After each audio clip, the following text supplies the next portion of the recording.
Est-ce que tu as un regret dans ta carrière? Euh... Oui, c'est mon regret, oui. Ça, c'est mon regret. Imaginez un pays déchiré par la guerre, où la peur et la division règnent dans les rues. Et puis, un homme sort du silence. Didier Drogba. Il n'est pas seulement un footballeur, mais un leader capable d'unir des millions de personnes grâce à sa passion, son courage et son charisme.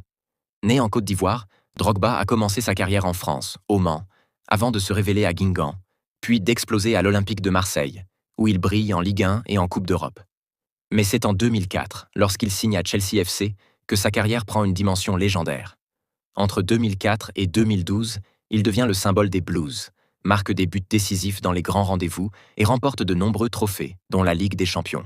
Aujourd'hui, vous allez découvrir l'incroyable histoire du roi de Côte d'Ivoire. Un homme dont les exploits sur le terrain n'étaient là qu'une partie de sa légende, et dont l'impact dépasse encore le sport.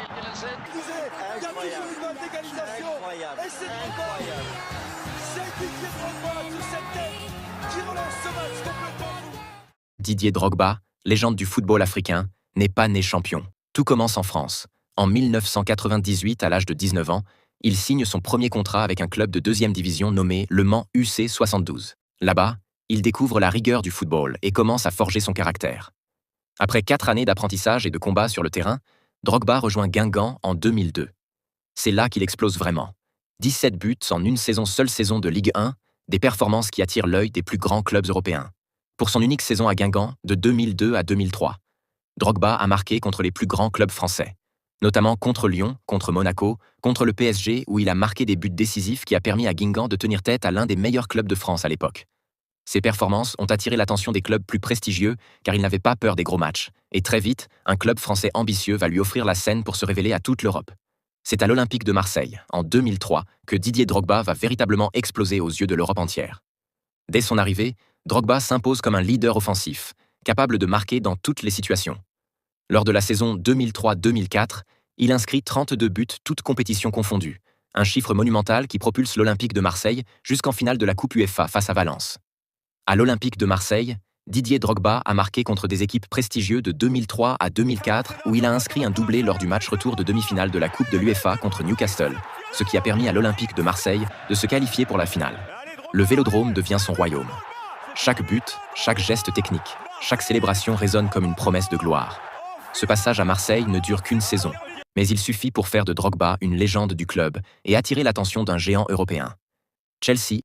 En 2004, Didier Drogba quitte l'OM et rejoint Chelsea FC pour environ 37 millions d'euros, un transfert record pour l'époque. Arrivé à Londres sous les ordres de José Mourinho, il doit immédiatement s'adapter à un championnat exigeant. 2005. Malgré quelques blessures, Drogba marque des buts décisifs et contribue au premier titre de champion d'Angleterre de Chelsea depuis 50 ans. L'année suivante, 2005-2006, il confirme en menant les Blues vers un deuxième sacre consécutif. Mais la véritable explosion arrive lors de la saison 2006-2007. Drogba inscrit 33 buts, toutes compétitions confondues, terminant le meilleur buteur de la Premier League avec 20 Rayons d'or 2006, une performance rare pour un attaquant africain à l'époque. Et l'année suivante, son influence atteint des sommets.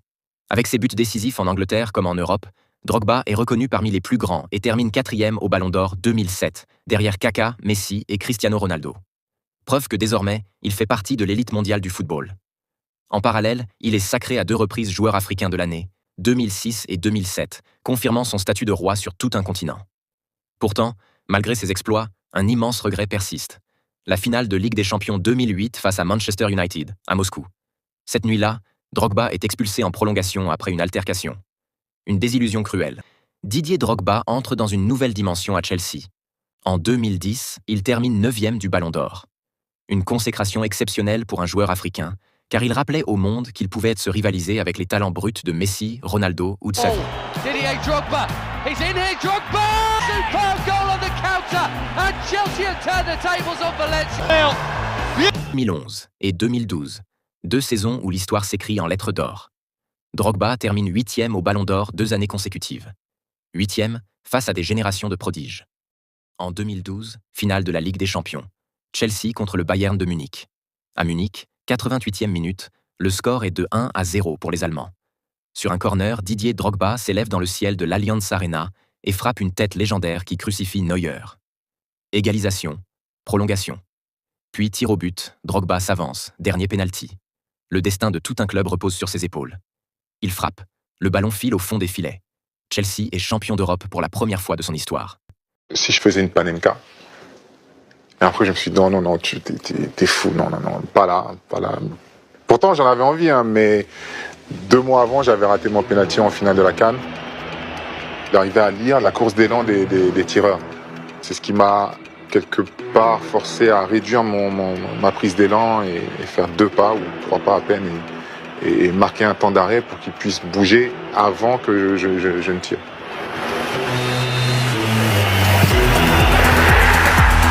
Didier Drogba et la Côte d'Ivoire. L'histoire d'un leader. En 2006, première Coupe du Monde de l'histoire des éléphants, Drogba emmène son pays sur la plus grande scène mondiale. Il tombe dans le groupe de la mort contre l'Argentine et les Pays-Bas. Mais Drogba a inscrit le premier but de l'histoire des éléphants en Coupe du Monde. Il a inscrit ce but face à l'Argentine. La même année, en Coupe d'Afrique des Nations, Drogba porte l'équipe ivoirienne jusqu'en finale. Mais il est éliminé par les Égyptiens au tir au but. 2008, 2010, 2012. La Coupe Afrique des Nations s'enchaîne. Il se termine meilleur buteur de la compétition en 2012 et emmène encore son pays en finale contre la Zambie. Encore une fois, Drogba est éliminé en tir au but. Mais jamais, au grand jamais, Drogba ne baisse la tête. En 2005, la Côte d'Ivoire est déchirée par la guerre civile. Après une qualification historique pour la Coupe du Monde, Drogba prend le micro.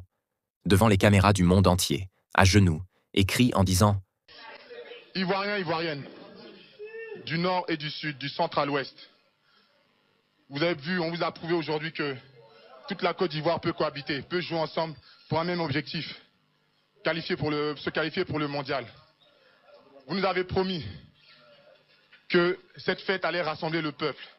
Aujourd'hui, on vous demande, s'il vous plaît, on se met à genoux. » Quelques mois plus tard, les armes se taisent. Le ballon rond venait de faire taire les fusils. Didier Drogba, l'attaquant des grands soirs, était devenu l'homme de la paix. En 2012, il part en Chine, au Shanghai chinois, avec un salaire colossal de 12 millions d'euros par an. Même à l'autre bout du monde, il fait vibrer les stades. En 2013, il rejoint Galatasaray. Avec 6 millions par an, il marque encore, gagne des titres et devient un roi en Turquie. En dehors des terrains, Didier Drogba est un homme de famille. En 2011, il épouse Lala Diakité et devient père de 3 enfants. Malgré la gloire, les millions et les projecteurs, il reste fidèle à ses racines et à sa famille, un exemple de stabilité et d'humilité. Si cette histoire vous a inspiré, likez la vidéo, commentez votre moment préféré de Drogba, partagez-la avec vos amis et surtout, abonnez-vous pour découvrir d'autres légendes et histoires incroyables du football.